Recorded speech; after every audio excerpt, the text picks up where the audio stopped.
Yo,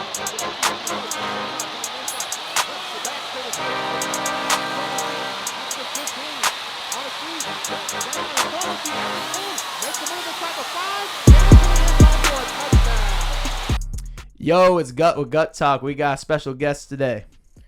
Yes, it is. You got Mr. Steven Newbold in the building today, man. How you doing, Gutt? I'm doing decent, man. You know, another day, another dollar. But let's talk about your life. Let's talk about everything. You ready? Let's do it. So what was your upbringing like? What was it like growing up? You said you're from Florida? Correct, yeah. Miami, Okay. Florida. So what was it like growing up in Miami, Florida? You know, there's a lot of famous artists, a lot of famous people from there, so including you now. Growing up in Florida, it's amazing, to be honest. You know, rough background. Not too rough, but, you know, seeing some things that humbled me on later on in life that made me grow as a man, as a person.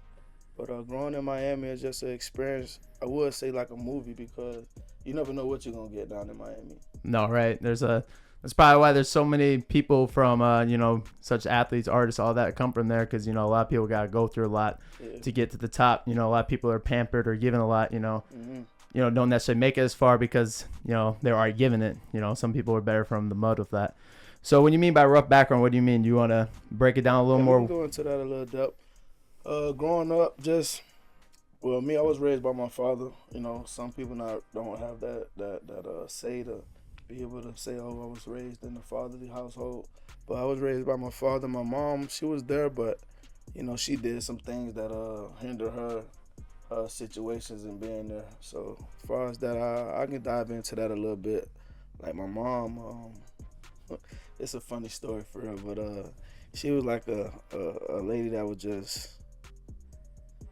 was all about her money for us. So she went down a couple of paths, like the fraud way, you know, things like that to get the money and stuff. So, and it kind of bit her on the back end. But don't get it wrong, she's a wonderful woman, but she just had to do what she had to do to feed her fam. You know, there's being all about your money, you know, can be a good thing and a bad thing. You know, It depends. You know, legal money is the preferred way, but right. you know, sometimes you gotta get how you get it. Yeah, and that it taught me a lot, because I didn't want to be in that predicament, and it made me push the strive to be great, to do what I have to do for my family, and not in a bad way, you know.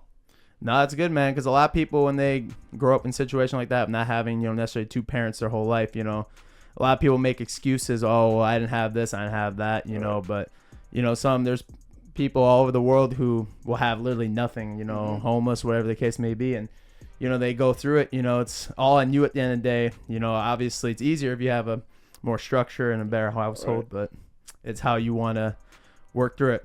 So what's it like, though, you know, having just a dad? You know, me, I have two, you know, a mom and dad. I had a pretty good household. You know, I had, you know, basically everything you'd want as a kid. You know, now a lot of people I know can say that, you know, oh, I only had dad, you know, my mom was here, there. Yeah. So growing up with Pops was like, it was like a damn TV show. Just like me saying Miami's like a movie. Growing up with just a father is like a damn TV show, man. It's like two alpha males in the house at one time, and just growing up with him, he showed me some things that helped me grow as a man in life that my mother couldn't teach me.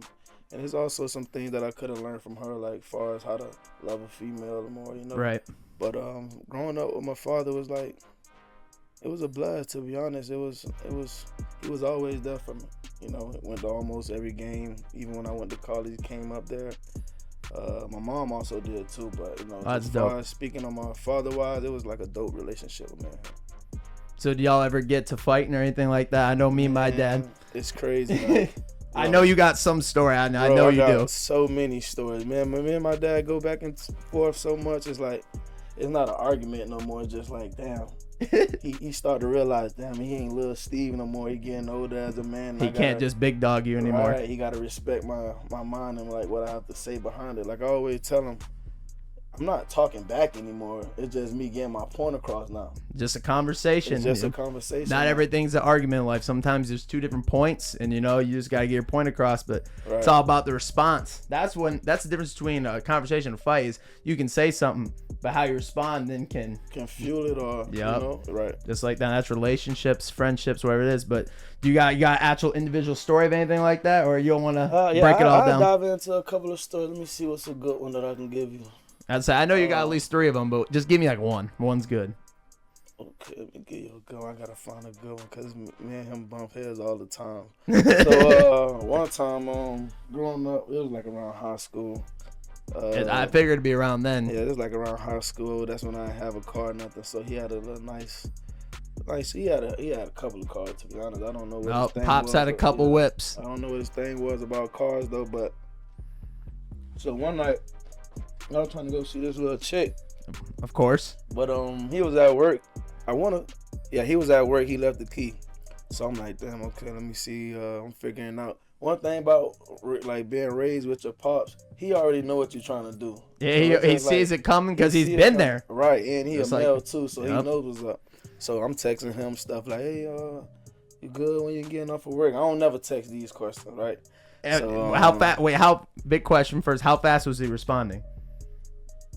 Not that fast though, cause he be at work, so he ain't gonna really respond that fast. But I know he's seen it, and he probably just took that long just to. Yeah, he's think probably about like, what I'm gonna do. He's probably like, What do you feel me? do I even hit him back at all at this point? Right, so that's what he didn't hit me back. So now I'm clueless now. Now I'm like, damn, I don't know when he coming back from work. But I'm like, fuck it, I need to be to this chick house. Did you double text him or do you say, fuck it, I'm taking it?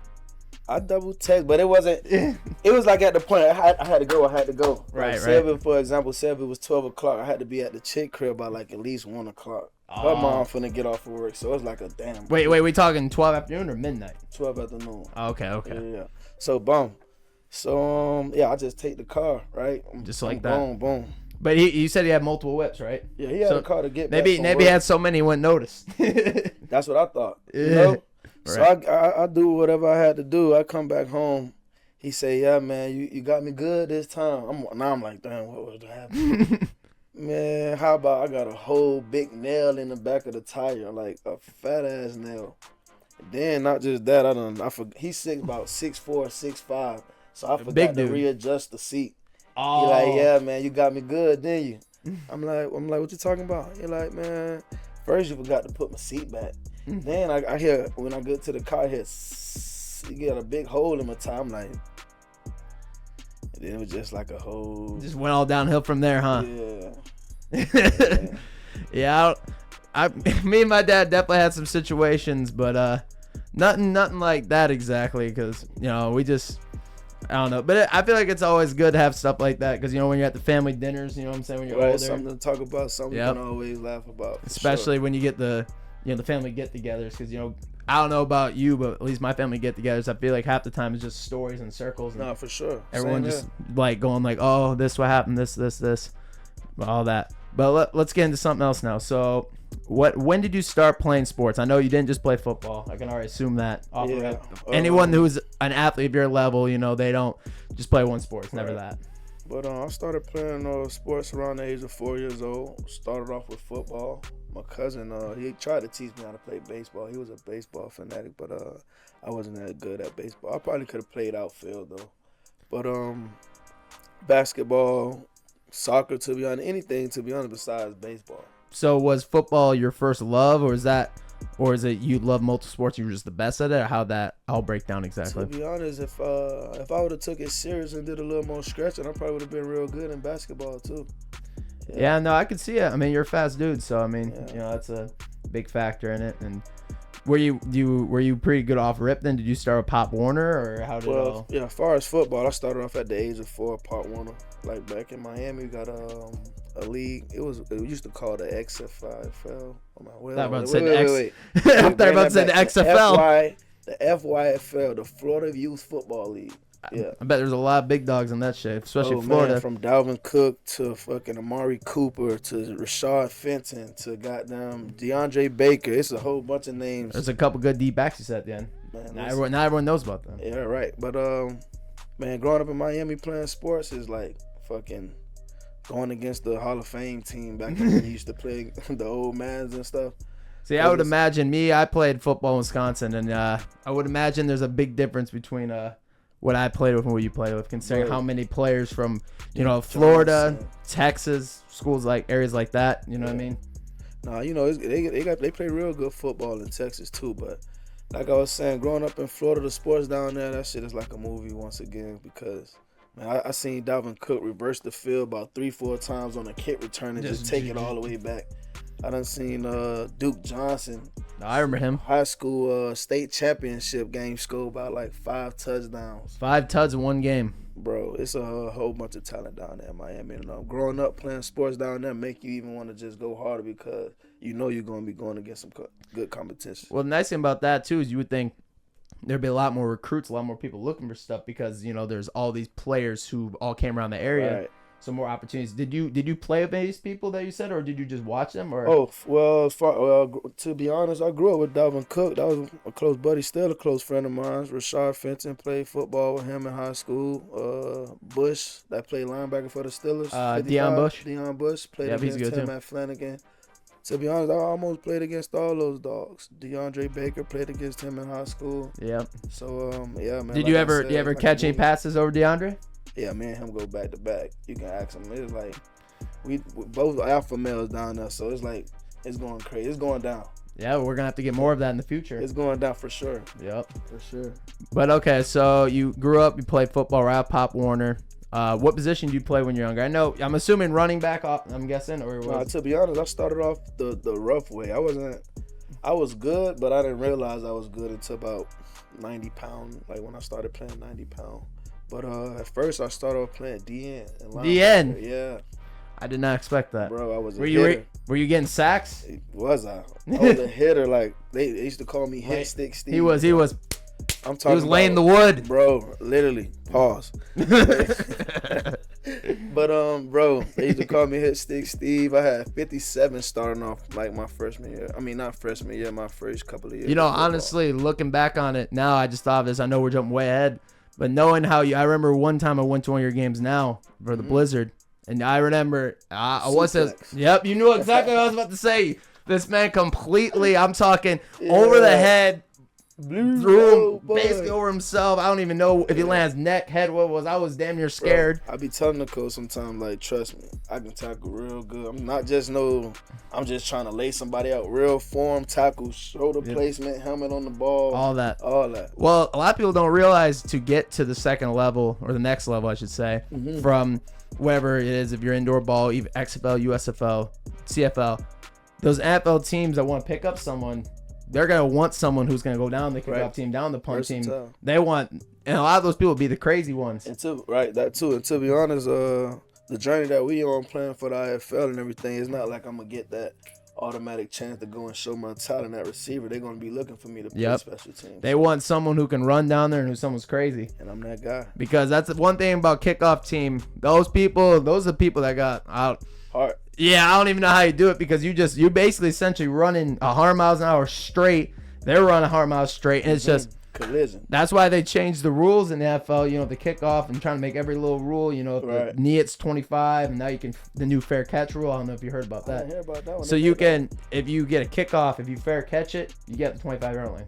No matter where you fair catch it at. Oh boy, there's a lot of people don't like that. That's gonna be they're gonna be doing a lot of fair catches then. Because it's because there's so many injuries on kickoffs. You know, they're just like, you know, obviously NFL safety and all protocols and all that. You know, they're probably kind of looking at it as like, okay, well, where are we getting the most injuries at? And they're probably looking, well, you know, kickoffs, punts, stuff like that. I feel like a lot of returns still not going to fair catch it because there's some people that's what they make their money off of, and if you just fair catch it, then you're not going to be making as much money off that. But we'll go back. We don't want to talk about the now too much. We want to talk about other things. So okay, you were in high school. You were playing football. Were you the kind of guy getting your bag with females, or were you getting bullied per se? What was the upbringing like that? You know, I talked to an artist on my last podcast what I did, and I never expected it, but he was he's a decent looking guy, you know what I'm saying? That's not my thing, but you know what I'm saying? But you know what I'm saying? And bro, I never expected. He said you got bullied growing up, and then I started looking into a lot of athletes, and a lot of them, they're not necessarily just like out here like they are for real, you know what I mean? So how was it for you in that aspect? Man, oh, you're balling? Not to toot my own horn, but but, man, I was like the life of the party, bro. Oh. From high school, elementary to even middle school, it was like, bro. It's a blessing, though. Right. Not everyone can experience that. And the reason why I can also say it's a blessing because it's the relationship that I built that I didn't even know that I built with certain people. You know, it can be either the nerds that people will look at the nerds, but my dad always told me you can't look at people like that, because eventually, not even that you might need their help one day. All those people be the ones up here. That too, but what's the purpose? They doing the same thing that we trying to do. And shit, it's like a lot of relationships. I got a lot of close friends that I never thought that'd be my friend. Yeah. I knew that they would be my friend, but they probably didn't think at the time, like, damn, do Steve really like me like that? Is he cool like that right. for real? But yeah, man, like I said, bro, I was a wild back then. It was a wild stallion. Yeah. No, yeah, with me in school, you know, I try to be friends with pretty much everyone I could to an extent, just because, like I said, you never know who's gonna be where in the future. And I kind of just didn't really see the purpose of not to be friends with someone because of certain social stats or certain whatever, because I have friends who, you know, I played football with who, you know, it's strictly more like a football relationship. You know what I'm saying? Like, I play football. Don't really hang that much. Yeah. You understand the relationship, though. Right. Or, you know, if I see them out, I'll chop it up with them. But I have some friends, you know what I mean, that were not necessarily, you know, the top class, you know what I mean? But I would just go kick it, play some Madden with them, you know, or just, you know, watch a football game with them. It'd be fun, too. I got a funny story for you. This just to show you how much, like, the life of the party guy was. All right, come on. I want to hear it. Tell me all about it. One time in high school, I want to say senior year, right? I'm walking around the whole school like, yo, I'm screaming. I think I had a bullhorn and everything. Nobody, we not going to class last period of the day. Yeah, nobody go to class. I'm walking around every building, bro. Our high school is big as hell, so it's probably like, I'll say from the first building to the 9th building, we have about 9 buildings: science building, reading building, math, so forth. So I'm walking around every building, bro. Hey, no class today. Nobody go to class for the last period of the day. Meet me at the football field. All the females. I'm gonna have y'all doing a 7-on-7 football game. And did you come this idea yourself, just off rip? Yes, just me. Got a couple of my homies with me, but they can't really say much because it's like some of my neighborhood homies. These are not the football players. So me being a football player kind of gave me a little leeway with things. But yeah, you're the big dog on campus, so you got a little leverage. Right. You so do whatever you want. I'm walking in this senior year, so we having a blast. So I'm walking around, I'm like, yeah, football game for the females. Bro, when I mean the whole school was out there the last period of the day. The whole school. Nobody went to class. I'm like, oh boy. And, now you had to organize it. Yeah, now I gotta organize it now, like for real. It's a real life event. Long story short, they don't even let us do a 7-on-7 football team for the females. So it's like I created something. All off you. You were a promoter in itself, you know what I'm saying? But that's a big skill you can use for your future. You know, when football's long gone someday in the future, you know what I'm saying? There's a big use of people being promoters, if that's concerts, events like that, you know what I mean? That's a real tool, to be able to voice the crowd. Yeah, because that's a tough thing to do at the end of the day, because I don't know how many people can be like, what the fuck is Steve talking about? I ain't going outside. I'm not missing class. Yeah. But right. No, that's dope though at the end of the day. So we've been talking about high school a lot. We don't need to get too deep in this, but how was it in high school football going to college? Because that's a really hard jump and a very rare thing. Not a lot of people make it to high school to college anywhere, let alone where you're from. Yeah, especially playing D1 too. So just growing up in Miami, the workouts, bro, being in that heat, running up those hills, doing sand workouts, the ladder drills, Infinity 101s, bro. Like growing up and playing football in Miami, I also they can probably vouch for this in Texas and California. It's like that's what we live for. Yeah, man. I mean, I know Texas, Florida, especially. They really it's different. There's high school games. The amount of people at those games are college stadiums. You know what I mean? It's I've seen videos where I'm like, damn, that's how many people are at this game right now. You know what I mean? And but okay, so obviously you must have done fairly well in high school to get to that level. Yep. I wouldn't just say fairly well. I also got to thank Small. Well, I said that wrong. I cut that. But I got to thank my receiver corps, my high school coach, Arby Hill, my defensive coach, Andre Dre. And shit, they humbled me and they build and they installed the tools that I needed to go to college. Like, for example, if I wasn't say if I didn't go to college and wasn't starting anything like that, I knew I had the right mindset, basically what I'm saying. That's a big part in anything, man. You gotta have the mindset to win, or you get 8 in life. That's if it's a job, if it's sports, music, whatever the case may be. If you don't got up here, you ain't gonna have it nowhere else. So okay, so can you tell me a little bit how it was in high school though, like accomplishments wise? Were you a starter off rip freshman year, or were you buried in the depth chart? How did it go? Well, high school started off rough. I broke my leg second day of school. Holy shit! I had to get fucking 8 screws and like a plate in my ankle, my right ankle. To this day, I still have those 8 screws and a plate. A lot of people hung it up right there. Yeah. So that shit was like, it was like a fucking crazy story because I transferred to go to a school out my regional zone. My location is in Broward. Okay. Kodak area. Yeah. So some bullshit happened second day of school going against this garbage ass cornerback. I would tell him like, bro, it was garbage. Yeah, I'm like, it's like that's why I say like life is just a humbling situation, bro. It's like a damn movie out there. Cause I'm telling them, I don't want to go against you. I repeat that shit about 17 times, bro. No, I'm not. I don't want to go up against you. And it makes it even worse. It was like 15 minutes left in practice. So it was in practice. Yeah. Oh, I guess you said the second day. I guess I didn't put that together. So, long story short, I end up going with the garbage dude, and I come down with the post route. I route him up like I said I was gonna do. I come down with the post, and he just steps on my ankle. Then after that, it was just like. You think he did on purpose? Nah, I didn't think he do it on purpose. It was like a mistake. He was trying to make a play. I was about to say I always have to get on his ass. We'd have to hunt him down. Nah, you good. Trying to ruin this man's career. On purpose, but yeah. After that, it was just like a building stage now because I was so ready to go into high school and get ready to play varsity football. So now I was like, damn, it was a setback. Yeah, that set me up for a major comeback. No, yeah, I mean having that's a major injury. You know, it was. Having that major of an injury that young. A lot of people probably would just hung it up and. Hit the sticks, play some Madden, and call it a day. That's what I would have done. I wasn't too good with the sticks, so I'm like, fuck it, I'll just trust my abilities. Yeah, then man, with the accolades and stuff like that, like I said, even from just growing up playing little league football, bro, I was just blessed with the talent that I have, and I took it and ran with it. That's what you gotta do, man. So okay, you balled out in high school. Was it so how did it go in college? Did you walk on? Did you get multiple offers? How was the process of that?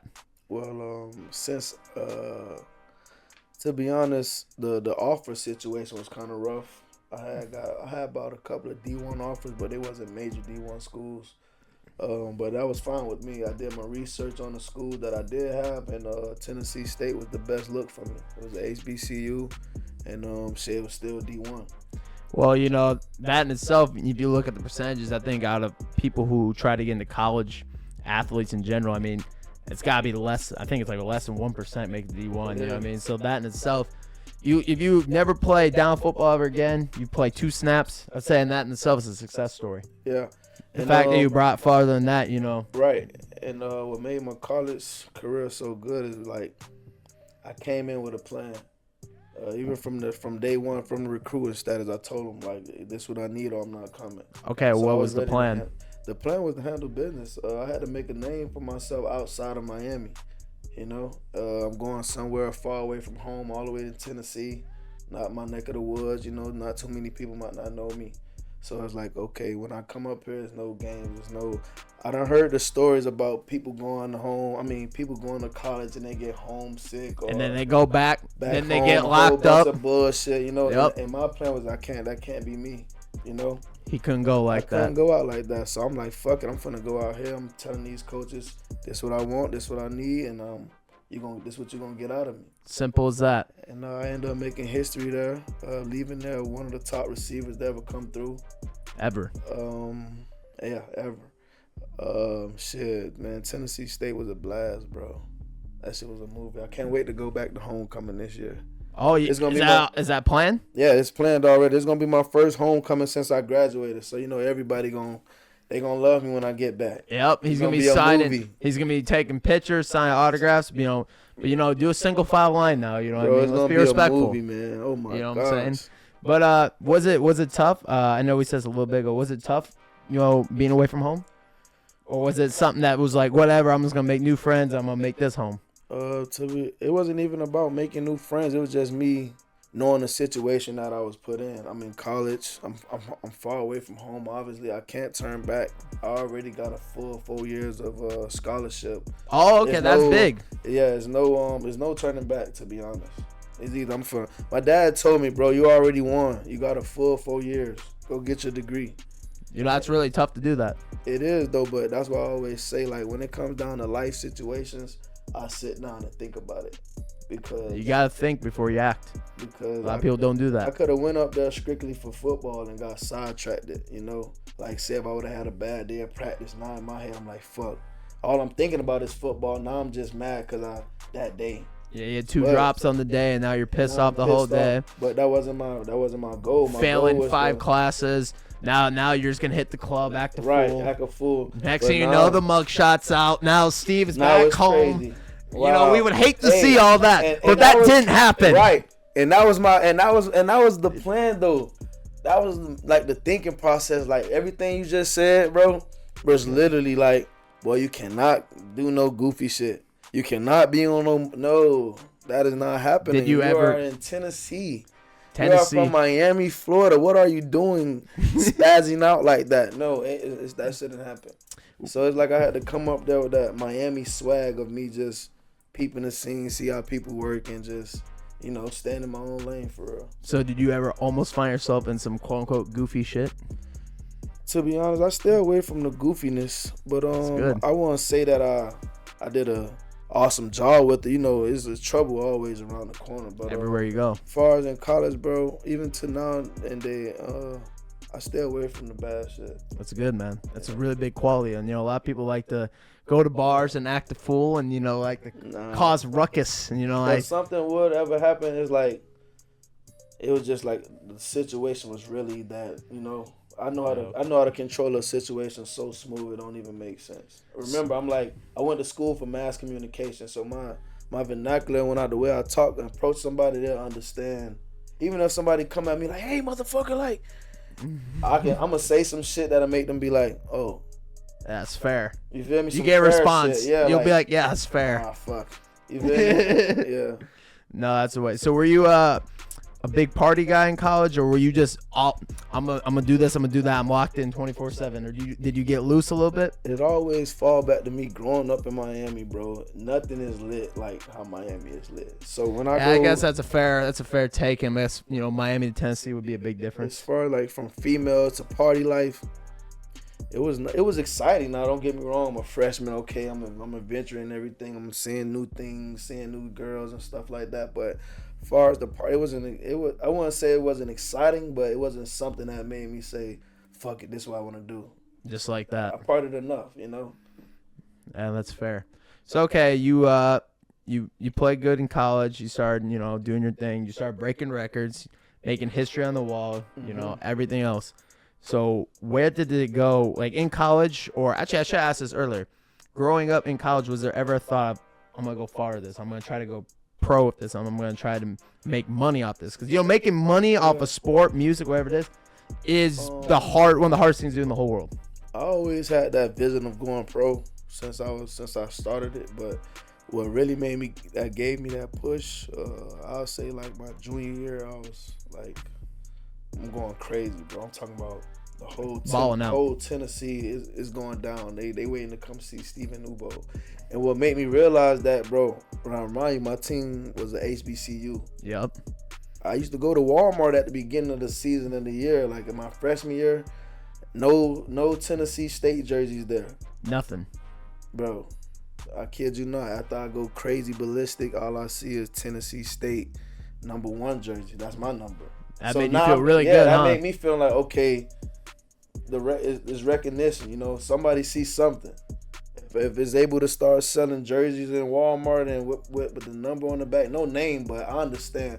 You know how it goes in college. Right, they're not putting names on. Right, and that was the time where we wasn't getting paid in college for the NIL deals and stuff. You probably wish we had that right now, huh? Oh boy.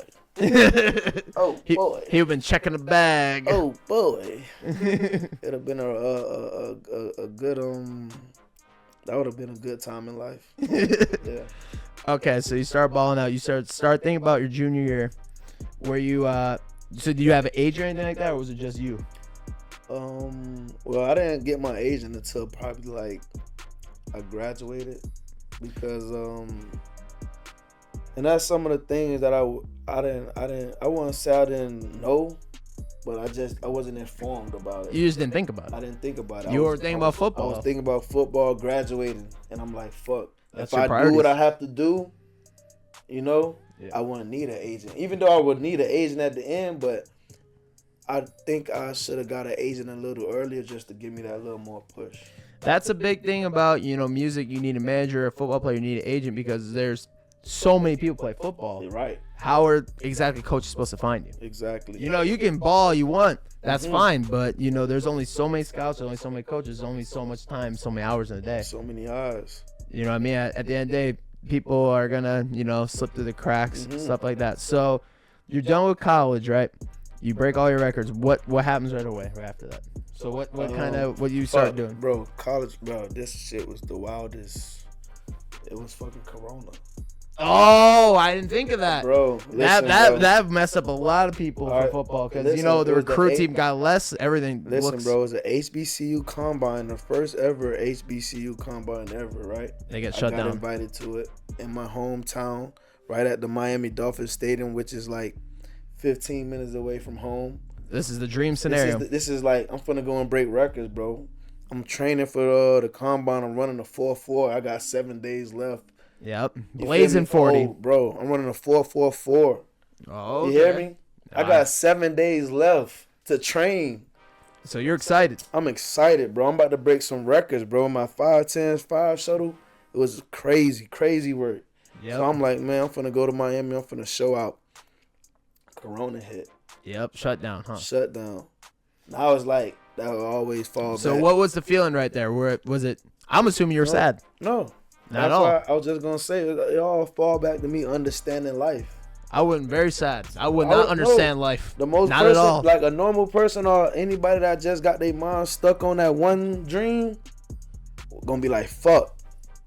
You know why would that happen to me? I would have just went to a restaurant, ate some food, and went to bed. Bro. Simple as that. And I probably would have done that for about 4 more days straight. I'm going to give you the rundown of what happened. This is how you know it was just a whole bunch of chaos going on around that time. I do remember that time, man. I was playing a lot of Madden. So in the process of us training, one of my homies that played here last year, number 10, the cornerback, Dejour Nesbitt. Yep, yeah, he okay. played with me in college. So, word? I didn't even know that. Yeah, both of us are training for the combine now. Both of us, I'm talking about numbers are off the roof, bro. Yeah, y'all are both Jumping ready. Out the gym, we ready, bro. Y'all ready to get paid. Couple of days before once the corona's already in effect, right? Yep. And it's just the beginning of it. Like everybody. So you don't know what it is. We don't know what's going on, right? Some people are scared. Some people are like, oh, this ain't nothing. Right. All types of some reactions. people dying from this shit. So we like, the fuck. So with all that chaos going on, Tennessee get hit with a massive tornado, bro. I'm talking about massive. I don't know how I slept through it. I probably slept through it because I'm used to the hurricanes in Miami or whatever. Yeah, that's probably how. Bro, I wake up in the morning, I go outside, bro. I'm talking about big trees, like timber. Everything's down. Trees. So we got wait, hold on. I just wanted to do a little recap. So we got COVID going on. You were just about to do this combine, about to run a blazing 40, about just crazy stuff. Then you're just like, all right, whatever. We'll see what's going on in life. Then a tornado hits. Yeah. Right? So I definitely would have ate some food and went to bed. So listen, right? Me and my buddy Dejour Nesbitt and our running back to Kendrick Robinson, call him TK. We all say, bro, we gotta leave town, bro. For Nashville, there's a big tornado coming. So we go to Murfreesboro, about like an hour and 30 minutes away, get an Airbnb. So just remind you now, we talking about the mindset that I'm in going into the combine and all this bullshit, right? Right. I'm thinking about football, but that's my least of worries because that's like looking at my hand. I know it's up, your hand's there. I'm ready for that. I'm ready for football. I don't even need to question myself about that. What's really going on is these real life situations. Right in front of your eyes. You feel me? So, long story short, we come back in town. They canceled the HBCU combine. Now I'm like, damn, that was my chance to showcase my talent. They canceled pro day. You know, I never get that shot that I was That training for. affected a lot of athletes, Bro, it was especially the pro fucking- days, man. Because pro days, you know, that's ample scouts galore. Yeah, you know, every and then team. Not that year we had, I think all 32 teams was coming to our pro day. I don't doubt it. You know, there's so many scouts that work for these. You know, they'll just be flying everyone everywhere. Bro, That's how players really be getting contracts those pro days. mm-hmm. So it was like a fucking. I had to either say, I had to pout about it, or just really accept what the fuck just happened. Yeah. You know, a real midlife crisis, just or whatever you want to call it, just happened, bro. So that one was glad to even get that phone call from the Green Bay Blizzards. So yeah, I would like to hear that process. So was it? How did it? So did Corey reach out to you, or how did it all go about? And what was the whole process of like that? The process behind it was like, I'll say a 2-year process if you ask me, because once I figured out that the combine and everything wasn't gonna work out, I reached out to this guy named Scott Porter.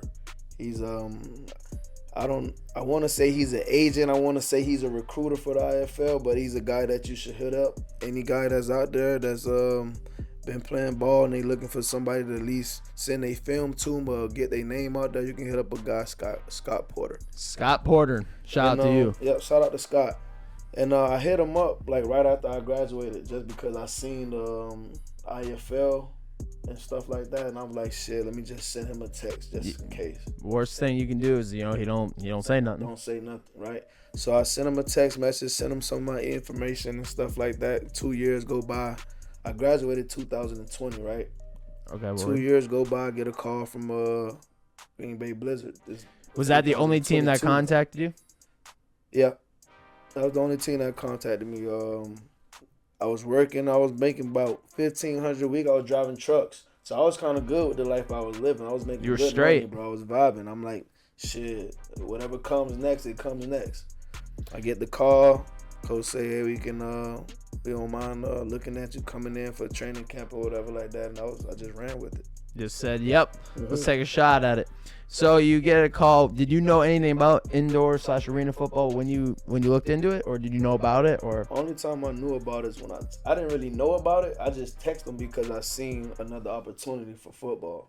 Yeah, you gotta take every chance you can get a ball, man. Right, It can so lead to a lot of places. It can. So once I seen that, it was like a structured opportunity. I wasn't just looking for anything. Like if it was semi-pro, I'm not doing it. Well, yeah, Not just respect for myself. No respect to anybody that's playing semi-pro. I'm just saying, but I'm looking for structure and I'm looking for a way to feed my family. Well, yeah, man. That's and the thing is, you know, it's a lot of these are, you know, levels. You know, indoor ball, you start balling, then that's where you go USFL, XFL, NFL, and there's multiple players that have done exactly what I just said. And sometimes my big thing is it's not even about. At the end of the day, it is about making it to the top level of the sport. But sometimes you got to be real with yourself and know like the timing for it. Knowing like, oh, if I'm still not even capable, you know, it's an age difference. You know, you can't wait till you get fucking 29, 28 and still be thinking, oh, I can do this. But you got to be real with yourself, bro. That's a fair way to look at it. But even getting to USFL, XFL, that's a valid living. No, it is, and that's what I'm getting to. You need something that's gonna help you out in the future. You know, you don't want to be doing anything that's not gonna really be able to help you pay the bills within 5 years from now. So that's what I'm on right now. That's a fair way to look at it, man. That's a smart way to look at it. So you show up to Green Bay. You said 2000. What year was it again? 22 last year. Yeah, that's what I thought. 2022. So you show up. What was going through your mind when you came up here? You lived in the South your whole life. Same thing from college. I'm coming to handle business. I'm going somewhere else far as fuck again. I'm going way to Green Bay, Wisconsin, bro. So what did the family say when you said, hey, I'm going to go to Green Bay, Wisconsin and play some indoor football? The family they was excited for the opportunity.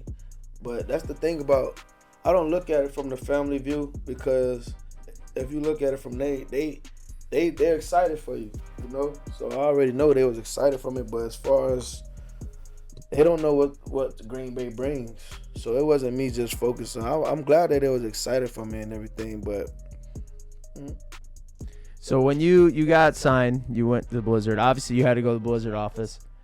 and see all that. So when you looked across the street, what did you think when you saw Lambeau Field literally directly across the street from where you play and where the office is? Was that a motivation? Was that the type of thing where you're like... Yeah, even when he told me on the phone, he said they're right across the street from Green Bay. It was definitely motivation. Simple as that. So, okay, you start playing, you start getting training camp. Was it the type of thing where you guaranteed a roster spot, or was he just like, you got to come up here and compete, and whatever happens, happens? Man, last year training camp was crazy because for all the people who don't watch sports, man, training camp it's all these people essentially grinding for one goal. Yeah. They're all teammates. It's not like you're not trying to kick some up team, but people are going to get cut. Trying to make the team, right. And this is people's... Essentially, their future, their jobs are on the line. Yeah. You know what I mean? It's real stressful. You got some people that have families for real. What I mean by family, like family of their own, not just their mom and dad, cousins, aunties, like real deal kids, And I always talk about that with the NFL because I try to go to the many Packers practice I can and try to see it. These people essentially are fighting for their families, fighting because this is how they feed their kids. Right. So you don't think they're going to give everything they got. Everything they got. So, as far as last year camp, bro, I got guys like Desmond, bro. I got guys like Keyshawn. Some real deal receivers. Real deal dogs, though, And, shit, what made me, I'm like, shit, I see the talent in them, but, but me from being from Miami, I'm ready to compete. I'm ready day one. I can do exactly what them guys can do or even better. So, man, camp coming in, like, as a rookie was fucking, like, learn that playbook. Don't just fuck study. Up. Yeah, just study. Get right. There's no time to fuck up, bro. Like, I'm the type of guy, I'm going to plan it out. Like, the whole time, once I got that call in November, like, after Thanksgiving, whatever it was, in 2022 or 21, when I signed the contract, I already was planning, like, bro. Sitting down, scheming. Yeah, like, bro, once I get up here, there's no fucking, I'm working out every day. Weight vest on, 45-pound weight vest, mask on, everything, so I'm ready. On the stair stepper? No stair step for you? No stair step. I'm a big stair stepper guy. That's how I lost some pounds, you know what I mean? The stair stepper, and then I'm an incline treadmill, you know what I mean? Okay, so see, back at home, we got guys that'll get in the gym, that'll put some iron, but as far as like working out, we getting it in. As far as like sand pit, running up hills, it's like a real intense workout back in Miami. So stair stepper is nothing. That's what I'm saying. Oh, so bro, you come back home in Miami, bro, I work out with you, but we fucking. I don't know if I'm cut for that, but we'll see what I can do. We going to the sand pit. We finna fucking go to the hills. We finna go to the football field, hit a couple of drills. Then after that, we can hit the weight room a little bit, but there's no stair step though. No stair step. We getting it in, clean, power clean, bench, leg press, sit ups, push ups. Yeah, the push-ups where it's at, man. Every night I try to do at least 30 push-ups. 30 might not be a lot, but it's a step. It's gonna add up. Yep, 30, maybe 40 tomorrow. Who knows? Or actually tonight, I should say. For sure. But okay, so you make the team. Obviously, you already knew you were going to. There was no doubt in your mind. Confidence. I feel like no doubt in my mind. So what was did Corey basically say, hey, you're gonna be a receiver, you're gonna be a lot of special teams? What was your kind of your role going in to start the season? Obviously, I know indoor ball, for people who don't know, man, you're gonna see a lot of turnover. It's a rough game, man. Yeah, and playing football is a physical sport, and it started off rough for me too. It's like I get my first kickoff return. I was going to get some shine on offense at receiver, but I just had to wait for my time to shine. Yep, that's how it always is. Yeah. So you're on special teams to get a return. I get a return on special team, bro. First play of the game, man. I got everybody watching back at home. Yep, you're fired up. Yeah, I'm ready. Fired up. I'm posted on Facebook. Hey, come tune in. We play 7:05. First kickoff return, how about I fumble, bro? Oh, man. You hated that, huh? Bro, I fumbled the first kickoff return. Week one? I'm like, ain't no way I just did that. Was that a home game or away game? Home game. Home game. You're for all these people watching, you fumbled the opening return. First thing I said was, boy, I just let down everybody that I just told to watch the game. Oh, man, I didn't even think about that aspect. I was definitely at the game, so I was probably yelling at you. He probably was, bro. I was pissed. So, after that, coach came in halftime. He said, you're not back at kick return anymore. I told him, like, come on, coach, have faith in me. Good thing he did have faith in me.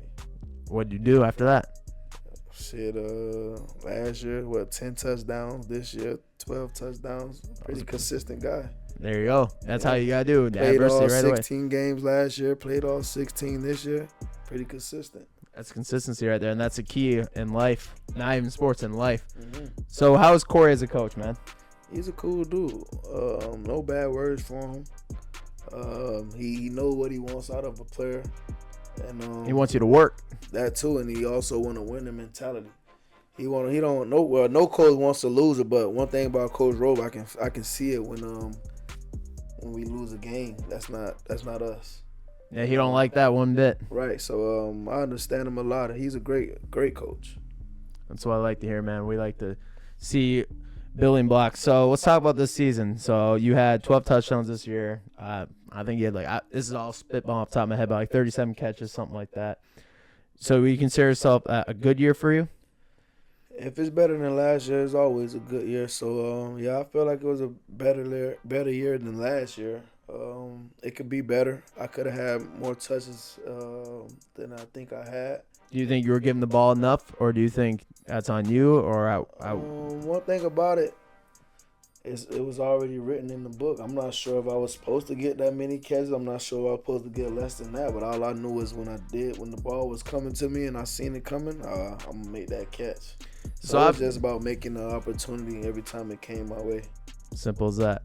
So I've been going to Blizzard games, I don't know, a long time. Probably like 8 years, 10 years, something like that. Long before you even knew what a indoor ball was. Exactly. Right. So I told some of my homies that go to the games with me, I said I thought this was probably one of the best teams I've ever seen. And even how do I word this? Do you consider this year a success or a failure? Because how I look at it is, like I said, team-wise, it's probably one of the best teams I've ever seen in my life. But ultimately, you didn't make the playoffs. Right. So what do you consider that? Well, not individual. I'm talking as a team. Right, as a team. Yeah, and I'm a team guy. You see me out there pancaking a couple of guys from the running back. But as far as the team was, I just feel like it was I wouldn't say way better than last year. It was way better than last year, in my opinion. I would just say we had that bond faster than the team from last year.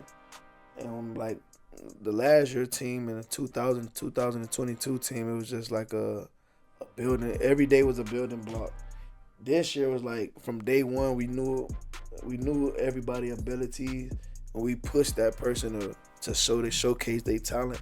And that was the thing. It wasn't no bad blood. Last year I felt like it was like people competing in a bad way, Yeah, there's always good to have competition, but you also want to have the best intentions for your teammates. Right. You know what I mean? At the end of the day, just because you're like, at the end of the day, yeah, you're competing with someone's going to get cut, someone's going to make the team. It's just that's the business. But you still should want that guy to strive to be good, like for example, I asked a player from the 2022 year for like some plays or some tips or something. It's nothing. It's like I gotta get it by my own because they still trying to fight for their position.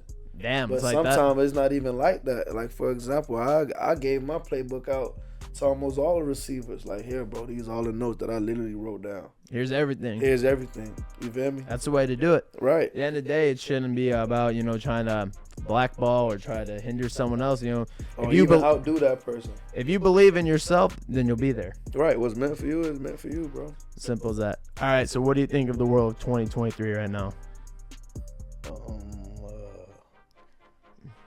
It's a hard question, I know. Yeah, it is. Right now, I feel like I think people should just 2023 right now is like it's I can't even put it in words because there's so much going on and there's so much stuff I can talk about. For example, without canceling yourself, preferably. Yeah, right. But the ocean and stuff, like the atmosphere as far as the weather and stuff, heat in certain places. I feel like people should really figure out what's going on around the world. It's chaos going on right now. The degrees in certain temperatures in certain places is crazy. We got submarines having explosions underwater and stuff like that. I'm not getting into that one. We're not getting into that. So that's what I'm talking saying. about submarines, man. Right. It's like it's a whole. Actually, I kind of want to get into it. Now I'm thinking about more. 2023 is like the opening year of a whole bunch of mind-wandering, exploring things that we always thought of since we was little kids. Even when it comes from UFOs, bro. We getting a lot of information in 2023. Yeah, that's what I can say. In 2023, we are getting a lot of information about the world that we didn't really look into. Will 2024 be better? Or are we going up or down in society? I'm not sure if we're going up or down. I don't know how the scale goes, but all I know is that from my perspective, it's a lot more that we are going to explore in 2024.